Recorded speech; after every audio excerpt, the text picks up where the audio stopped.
Bonjour à toutes et à tous, ravi de vous retrouver dans le club de sport en France qui chaque semaine met en lumière une fédération pendant un petit peu plus d'une demi-heure que l'on va passer ensemble. Après l'UFOLEP, après la FSGT, on va transcender à nouveau les disciplines aujourd'hui puisque nous recevons la Fédération sportive et culturelle de France à l'occasion de ce numéro 24 déjà de Club Sport en France. À nos côtés, des membres éminents de cette fédération qui a donc une vocation à la fois sportive et culturelle. C'est une grande première pour notre émission aujourd'hui avec, pour commencer, son président, Christian Babonneau, qui nous fait l'amitié d'être venu. Bonjour Président. Bonjour. Comment allez-vous ? Tout va bien, ravi d'être là parmi vous aujourd'hui. Et vous n'êtes pas seul. Vous êtes venu avec beaucoup de beau monde et notamment les athlètes qui font également la fierté évidemment de votre fédération. Justine Manigaud est avec nous. Justine, comment allez-vous ? Très bien, merci. Vous êtes membre adhérente évidemment et membre de l'équipe nationale de la fédération au niveau de la gymnastique. On parlera de votre pratique, de votre discipline évidemment. On va être curieux et puis aussi de votre amour quasiment de père en fille d'ailleurs, je crois, au niveau de la fédération. À nos côtés également Laurence Sauvès. Bonjour Laurence. Bonjour. Directrice technique nationale. C'est ça, et coordinatrice des personnels du siège aussi. Voilà, donc avec vous, on évoquera toute la palette riche qu'on suggère déjà avec l'intitulé de la fédération. Vous serez là pour nous éclairer. Et puis, une partie médicale, c'est dans l'air du temps. En tout cas, le sport santé est évidemment très présent et c'est notamment grâce à vous, Bertrand Rousseau, qui éveillait tout le monde à cette pratique sport santé qui a le vent en poupe un petit peu dans toutes les fédérations. Donc, merci de nous accompagner, Bertrand. On évoquera toutes ces questions avec vous. Ça marche ? Avec plaisir, oui. Bon, eh bien très bien. Sans plus tarder, ça c'est ma petite partie préférée, l'objet du désir.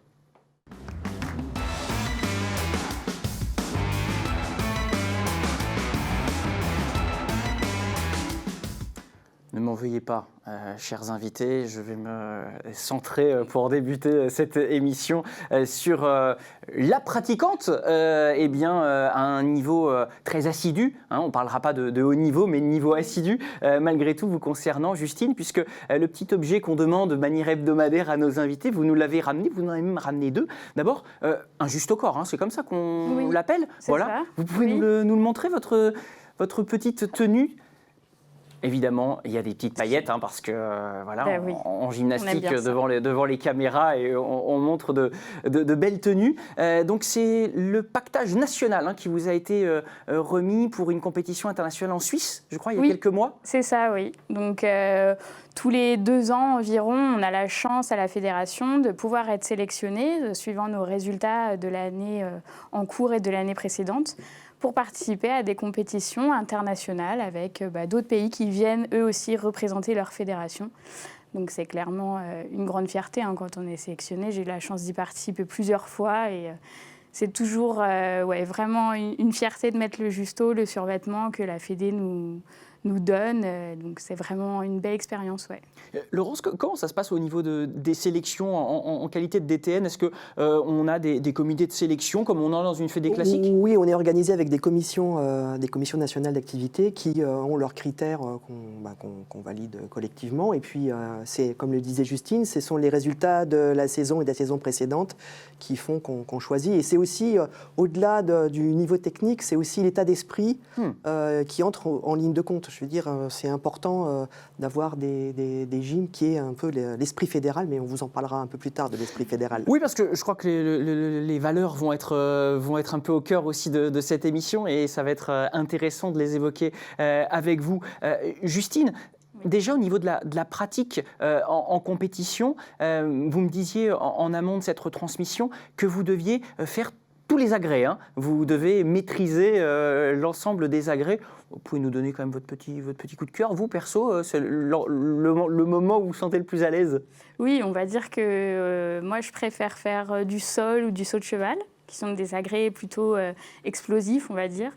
Et après, voilà, ça fait partie de notre spécificité de devoir se préparer à tous les agrès. Qu'on soit en équipe ou en individuel, on doit être une gymnaste complète sur tous les agrès. Et d'ailleurs, cette dimension collective, vous l'avez quelque part apportée avec votre deuxième objet, qui est une médaille que vous avez amenée. Médaille remise à l'issue de quelle compétition alors ? Donc là, c'est le championnat national par équipe. Donc on voit d'ailleurs des images qui passent. De la FSCF, De la FSCF, voilà. C'est une compétition tout à fait spécifique à la fédération, puisqu'on est par équipe de 8 à 12 gymnastes.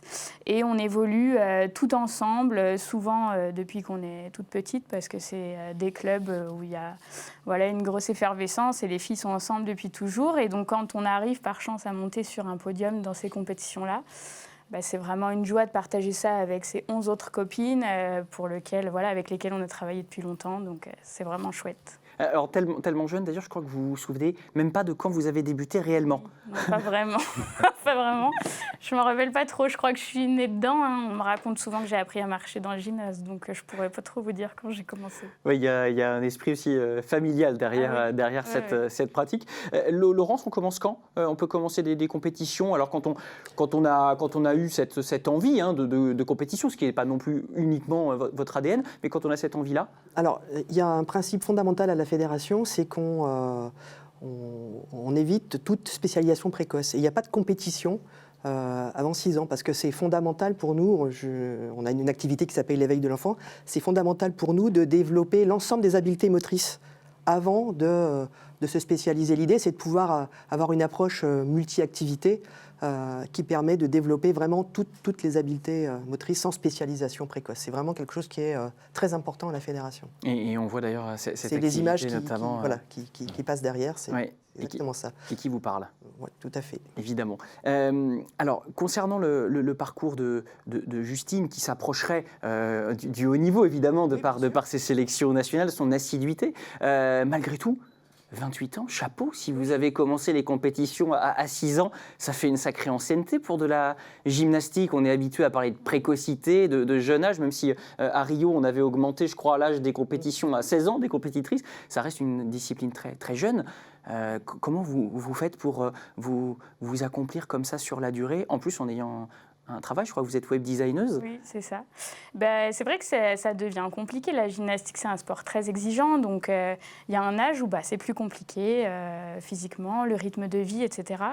Mais voilà, faire de la gym à la Fédé, c'est aussi être autorisé à en faire plus longtemps parce que on a pu pas être spécialisé trop tôt, avoir un rythme d'entraînement qui est complètement surmontable pendant plusieurs années.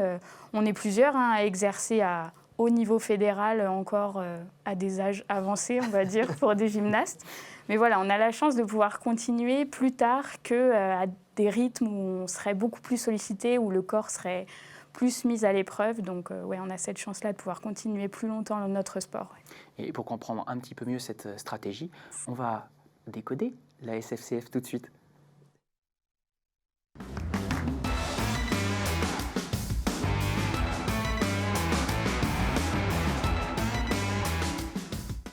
Alors, j'apprends, Président, en m'informant avec une belle littérature, qu'on est avec vous et votre fédération sur l'une des fédérations sportivo-culturelles les plus anciennes de l'Hexagone, puisque vous avez plus de 120 ans d'existence. Nous sommes dans notre 122e année. Vous vous portez bien, ça va ? Bravo, Christian, bravo. Tout va bien. Effectivement, la fédération est née en 1898. C'est le docteur Paul Michaud, le fondateur de la fédération, qui a réuni les jeunes qui étaient autour des paroisses, puisque nous venons des patronages cultuels, d'obédience catholique chrétienne. Et donc, il faut savoir qu'il y avait des jeunes qu'il fallait occuper. Et le docteur Michaud s'est servi à l'origine des prêtres qui s'occupaient des jeunes pour faire du sport, pour faire des pratiques, préparation militaire aussi, parce qu'on allait jusque-là. À l'origine, la fédération a fait également de la préparation militaire, ce qui lui a permis d'obtenir dans le temps une reconnaissance d'utilité publique dans les années 30. Et ce qui lui a permis d'avoir un tissu local, un ancrage très fort. Je crois que vous avez 1400 associations affiliées. Aujourd'hui, 218 000 adhérents, 1400 associations affiliées. Nous sommes sur tout le territoire national, plus quelques associations dans les TOM et DOM, et en Polynésie également, puisqu'on a une représentation, c'est assez atypique, mais en Polynésie de 1300 personnes. Et donc, la fédération est bien présente sur l'ensemble du territoire, avec des clubs historiques, des clubs qui viennent un peu plus récemment nous rejoindre sur de la pratique et sur aussi notre projet pédagogique et éducatif. Ouais. Donc aujourd'hui, la fédération se maintient dans ses effectifs et beaucoup connaissent effectivement, comme on disait, les patronages. Donc aujourd'hui, il y avait les patronages, mais il y a la Fédération sportive et culturelle de France, fédération atypique.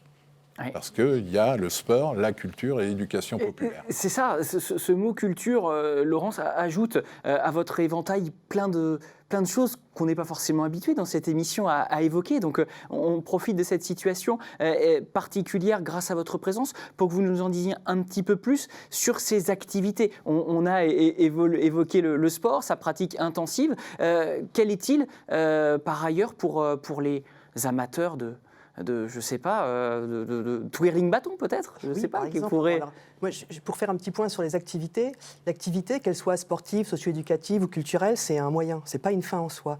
On recherche pas la performance en tant que telle, on recherche le développement de la personne dans son intégralité. Et c'est ça qui est fondamental et qui peut nous différencier des fédérations olympiques. On est vraiment centré sur le développement de la personne. Alors on parlait des activités artistiques et culturelles, ça permet à chacun, à chaque pratiquant, d'exprimer sa créativité, sa sensibilité, d'être sur ces bases-là. On offre à peu près, il y a 120 activités différentes qui sont proposées. Alors toutes ne sont pas structurées avec des rencontres nationales, des formations, on en a une vingtaine, dont la gymnastique, dont les activités gymniques, qui sont quand même un peu le noyau fort de l'ensemble des activités. Mais vous parliez du twirling bâton. Vous l'avez vraiment ? Oui. Du twirling, on ne dit pas bâton. Mais oui, on a cette activité de twirling avec une accessibilité vraiment au plus grand nombre et des rencontres qui brassent vraiment un grand effectif de population. Les familles sont là, les entraîneurs, les parents, les papis-mamies, parce que le twirling, c'est une activité qui est très familiale, très transgénérationnelle. Voilà. Au-delà de ça, on fait les activités qui sont pratiquées, elles le sont quasiment autant en loisir qu'en compétition. Et c'est important aussi que chacun puisse trouver la pratique dont il a envie, qu'il puisse le faire progresser. Si quelqu'un n'a pas envie de faire compétition, il n'est pas obligé de le faire. Et les compétitions, elles sont aussi accessibles au plus grand nombre. Sur le territoire, il y a plus de 1000 chaque année, il y a plus de 1000 rencontres qui sont organisées. Et puis vous avez des rencontres nationales. Alors, que ce soit en sport ou en activité culturelle, on a par exemple un festival Art en Fête qui mixte plusieurs activités culturelles, le chant, le théâtre, mais aussi des activités sportives qui se mêlent à tout ça, et ça fait des événements très intéressants. On a un grand prix national de musique avec des batteries fanfares, parce que c'est pareil, c'est historique les batteries fanfares à la fédération, et tout ça, ça cohabite et ça fait des événements nationaux d'envergure. Donc la diversité, la capacité aussi à ne pas contraindre à la compétition. Président, malgré tout, vous nous le disiez, plus de 200 000 personnes qui vous font confiance. Quelque part, qu'est-ce qui va vous différencier des fédérations, on va dire, unitaires, si on voulait pratiquer telle ou telle discipline? Il y a un mantra aussi, quelque part, une volonté d'être sur des valeurs. Vous en parliez.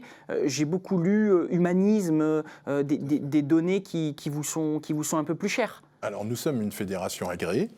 Oui. Nous n'avons pas de délégation, contrairement aux délégations Unisport, une délégation du sport du haut niveau. Donc, nous n'allons pas avec nos athlètes aux Jeux Olympiques, par exemple. Par contre, les athlètes qui peuvent sortir chez nous et qui ont des capacités à aller plus loin peuvent bien évidemment aller également plus loin. Mais la fédération est avant tout, se veut pour les pratiques pour le plus grand nombre. Donc, et ça c'est important, aujourd'hui c'est une des politiques de l'Agence nationale du sport avec ses deux branches, Ouais. La branche du sport de haut niveau et la branche des pratiques plus grand nombre. Donc l'affinité, on l'a expliqué tout à l'heure, fédération humaniste parce qu'elle est ouverte au plus grand nombre. On souhaite également que nos activités sportives, artistiques et culturelles permettent l'épanouissement le plus harmonieux de la personne, et ça c'est important.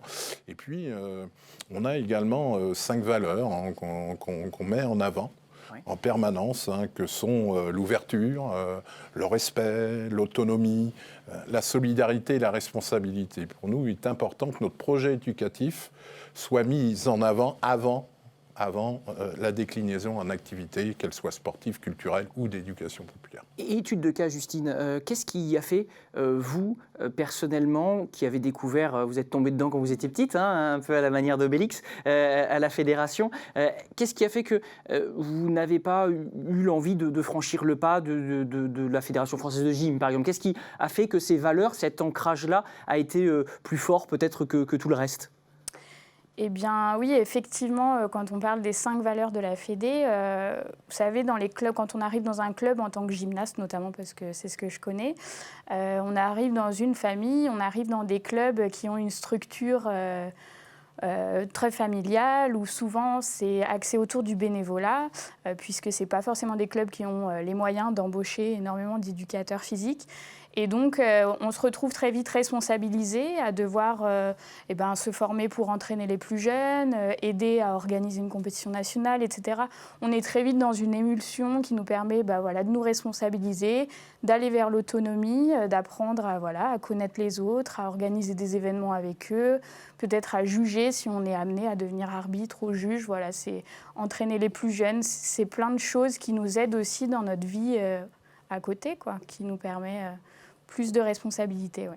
Émulation aussi pour les disciplines et leur changement un peu plus dans l'air du temps. Pour répondre au plan national, plan santé bien-être, il y a eu aussi la mise en place d'un programme. Bertrand, vous en avez été, j'imagine, une des chevilles ouvrières en qualité de docteur, membre évidemment adhérent de cette fédération. Est-ce que vous pouvez nous en dire un petit peu plus sur ce projet qui a vu le jour et qui fait plus que frétiller, parce que aujourd'hui, beaucoup de fédérations proposent, en termes de sport santé, des programmes.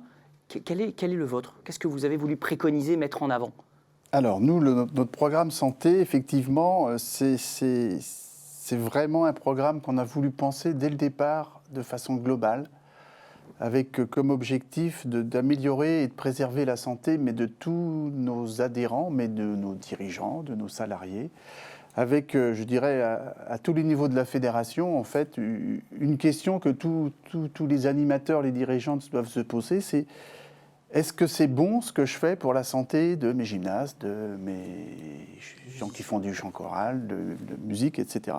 Donc l'objectif, c'est vraiment ça, c'est d'inculquer une espèce de culture santé pour tous nos adhérents. Alors c'est vrai que c'est parti la base, c'est-à-dire celle de la formation, c'est-à-dire dire aux formateurs, à ceux qui donnent ces cours, les bons codes, les bons exercices, les bonnes heures, j'imagine, les bons endroits pour une pratique qui soit saine. C'est ça un petit peu, Bertrand? Oui, il y a vraiment 2 grosses thématiques, on va dire. La première qui est à tout plus, qui est vraiment, c'est pour tout le monde.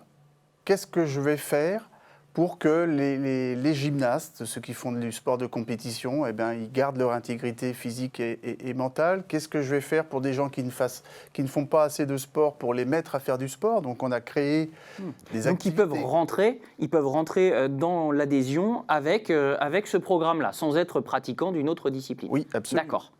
Absolument. Et la deuxième thématique, qui est la thématique qu'on appelle Forme Plus, qui, elle, ne s'adresse plus aux gens qui sont en bonne santé. Hein. Les gens, je ne suis pas malade. En fait, la première thématique, c'est qu'est-ce que je fais pour ne pas être malade. Et la deuxième thématique, c'est malheureusement, j'ai une diminution de mes capacités physiques. C'est lié à une maladie, c'est lié au grand âge, c'est lié à un handicap. Qu'est-ce qu'on va pouvoir proposer à ces gens-là pour qu'ils puissent faire de l'activité physique? Et le problème, c'est qu'il faut qu'on adapte, non pas, c'est pas la personne qui s'adapte à l'activité, mais c'est l'activité qui va s'adapter à la personne. C'est dur de faire des pratiques à la carte, presque. C'est ça, il faut s'adapter à chaque capacité des gens, et c'est pour ça qu'on a besoin de formation pour que nos animateurs puissent les prendre en charge en toute sécurité. Et là, je m'adresse aux médecins. Est-ce que c'est automatiquement compatible avec le mot plaisir? Parce que c'est vrai, on va prendre une adhésion, on fait la démarche. Il y a quand même une notion de partage et de plaisir dans la pratique. Est-ce que c'est le cas? Alors, en tous les cas, je ne sais pas si c'est le cas, mais ça me fait plaisir justement que vous me disiez ça, parce que c'est mon leitmotiv. C'est qu'on aura réussi à faire du sport santé quand les gens font de l'activité physique sans penser qu'ils font du sport santé, mais simplement pour se faire plaisir. Donc oui, le plaisir, c'est vraiment extrêmement important. Et donc là, on est sur un programme qui a été mis en place quand, Président, et avec quelques objectifs précis? Oui, la mise en place date, hein, parce qu'on réfléchit depuis de nombreuses années avec les médecins qui étaient avant Bertrand, dont le docteur Vriac, hein, qui a été notre médecin bien connu du mouvement sportif, et puis après Charles Agenet, également médecin sur la région Provence-Alpes-Côte d'Azur. Bertrand a repris depuis plusieurs années maintenant, et donc nous avons mis des moyens en termes de recherche, des moyens en termes de formation, des moyens en termes financiers bien évidemment, de façon à pas simplement afficher on fait du sport santé, mais de dire qu'au-delà de l'affiche du sport santé, derrière, il y a toute une pratique et puis il y a j'allais dire, du clé en main, quoi, hein, pour pouvoir mettre en place cette activité. À tout forme, donc. À tout forme. À tout forme. Programme santé. Et programme santé. Laurence, on a parlé tout à l'heure de philosophie, quelque part. Au-delà des activités, dans les actions concrètes aussi, qui sont les vôtres. J'ai vu beaucoup de choses sur les formations qui sont très importantes, notamment pour le BAFA.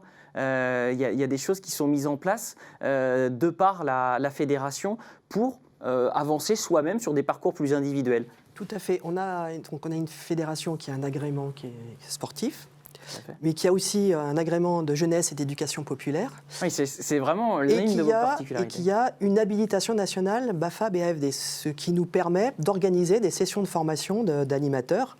Alors ces animateurs BAFA, ils encadrent des enfants et des ados dans des accueils collectifs de mineurs. Voilà, et on les forme avec, comme tout animateur BAFA, dans tout organisme de formation. Et ils ont vraiment, pour les jeunes, c'est un premier engagement. C'est un premier engagement, c'est un engagement social, c'est un engagement citoyen, c'est une première responsabilité, parce que Justine le disait, souvent dans les clubs sportifs FSCF, au bout d'un moment, on prend en charge des autres, des plus petits, on rend des services, on s'engage, et le BAFA, c'est une façon de concrétiser cet engagement par un premier diplôme qui permet d'encadrer de manière non professionnelle, parce que ce n'est pas un diplôme professionnel, mais en tout cas, ça donne accès à des premières expériences, quoi. Et globalement, on forme plus de 2200 animateurs par an, donc voilà, sur tout le territoire. Après, en termes de formation, en dehors du BAFA et du BAFD, le BAFD, c'est pour diriger des séjours, hein, pour manager, voilà. On a aussi tout un pan de formation fédérale pour que nos bénévoles puissent encadrer les pratiques qui sont faites en toute sécurité, dans le respect de l'intégrité des pratiquants. Et ça représente le retour, ce qu'on a reçu. En fait, chaque année, il y a plus de 75 000 journées de formation qui sont organisés, ce qui est conséquent. Et c'est historique. Enfin, je veux dire, la fédération a vraiment dans son ADN la volonté de former des techniciens, mais au-delà de ça, de former des citoyens, de former des jeunes qui s'engagent. Alors, vous parliez des actions. On a, par exemple, un programme qui s'appelle Solidaire. Je ne sais pas si tu l'as fait, Justine. Non, ça manque à ta panoplie. Oui, c'est ça qui manque. Voilà. Et c'est un séjour d'engagement citoyen pour les jeunes en gros de 16 à 25 ans, où en fait ils ont à réfléchir sur un peu sur leur posture, sur leur place dans leur association, leur projection dans leur projet de vie de jeunes adultes. Voilà, ils ont un projet à monter, à inventer. Il y a un concours de projets. Enfin, c'est des choses qui sont spécifiques. Elles sont dures à mobiliser malgré tout, hein, ces jeunes générations un peu plus consuméristes. Justine, vous êtes dans une commission, vous êtes déjà dans le retour, déjà, ce legs et cette reprise pour les plus jeunes. Vous sentez qu'on suit à votre génération? Vous avez 28 ans, vos copains, copines sont aussi un peu dans cette même démarche de rendre un petit peu à la fédération, quand le temps le permet, évidemment, hein, l'emploi du temps. Eh ben, en tout cas, c'est vrai qu'on va dire qu'on est toujours trop peu nombreux, mais moi j'admire vraiment les gens qui le font. C'est vrai que, comme je disais, pour moi ça a été entre guillemets facile puisque je suis née dedans et j'ai pas eu à me poser la question et ça s'est fait comme ça. Et du coup, oui, j'ai beaucoup d'admiration pour les jeunes ou les moins jeunes d'ailleurs, parce que peu importe l'âge, au final, l'investissement comme ça dans une assoce et puis après aller plus loin, aller se former, puis ensuite devenir formateur et puis pourquoi pas s'engager dans des commissions techniques nationales de son activité et puis ensuite au comité directeur. Donc, ouais. En tout cas, à la Fédé, on se sent vraiment poussé. Ouais.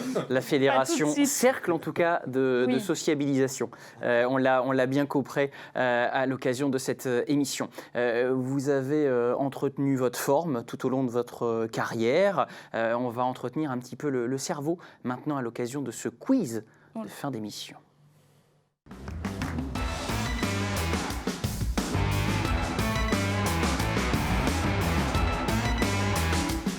Je vous ai vu, regardez mes notes, je vous ai vu, hein. Vous avez tenté, mais ce ne sont pas des questions de rapidité, il s'agit de culture fédérale. Je me dédouane totalement en cas de proposition erronée. Notre chef d'édition, Julien Perronnet, est le seul coupable du quiz à venir. Voilà, ça c'est du courage, Julien. J'espère que tu m'as bien entendu. 3 questions donc, et pour vous départager une proposition, je prends les notes, pas de question de rapidité. Quelle association a remporté le Grand Prix national de musique 2019 à Bayonne? 3 propositions. Énergie, Passion BF Bourgogne, Réveil Hurtois. Alors, bon, c'est un peu facile pour moi. J'étais sur Profitez-en, Président. J'ai fait de nombreuses rencontres nationales, et donc c'est le Réveil Hurtois. Réveil Hurtois. C'est une association, si je peux me permettre, c'est Hurt, dans le Pays Basque. Hein, c'est un tout petit village. Par contre, ils ont... là aussi, ils vivent l'association, ils rayonnent sur tout un tour et ils forment leurs gens pour pouvoir aller dans d'autres associations. Ils essaiment, c'est important, hein, parce que nous, ce qu'on recherche, c'est du militantisme, hein, parce qu'on doit travailler beaucoup plus que d'autres pour avoir du militantisme dans nos fédérations multisports et affinitaires. Réponse complète, hein, un point pour le président. Vous validez? Exactement. Bon, il joue à domicile quand même, hein, à l'occasion de ce Grand Prix national.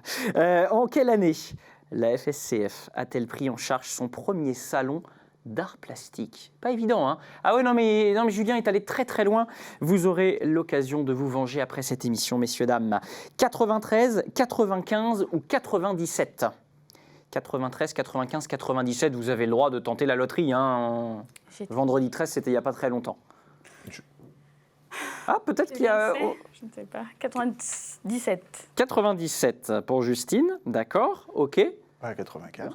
95. 93. Alors moi, je suis le dernier, donc je vais dire... Je pense que c'était en 97, et si ma mémoire ne flanche pas, ça devait être à Cachan. Alors moi, j'ai 1995 à Vaigné, en Indre-et-Loire. C'est peut-être vrai, même sûrement vrai. Allez, Bertrand égalise. Bravo Bertrand. Hein. Non, mais... Bah oui. Et la dernière question, pour vous départager, ou une égalité à 3.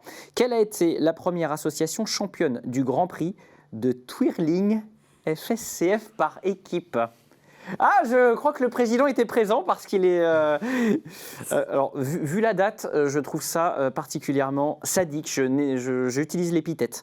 Saint-Louis de Poissy, les Mouettes de Royan ou le Twirling Sport d'Yemos. Première association championne du Grand Prix de twirling, c'était en 1975 à Royan. À Royan. Eh bien, Royan, chez elle. Bon, Les Mouettes de Royan. Ce serait beau, ouais. Non, je dirais, moi, Saint-Louis de Poissy de mémoire. J'arrête. Le président a trouvé Saint-Louis de Poissy en 75 à Royan. Il y avait un faux ami, évidemment. On vous avait prévenu que les questions étaient complexes. Eh bien, Christian, vous repartez avec tous nos honneurs et nos applaudissements. Bravo. Merci. Bravo à vous. Merci en tout cas d'être venu avec en plus le sourire en bandoulière. Ça a été un plaisir de vous accueillir pour cette émission. On va suivre vos actualités, vos missions avec beaucoup de plaisir. La porte de ce plateau vous est ouverte. En tout cas, à l'occasion. Bon courage, Justine. Mais merci. Bon retour sur Limoges. Oui. Bonne route. Merci beaucoup. Et à très bientôt, évidemment. Club Sport en France revient jeudi prochain.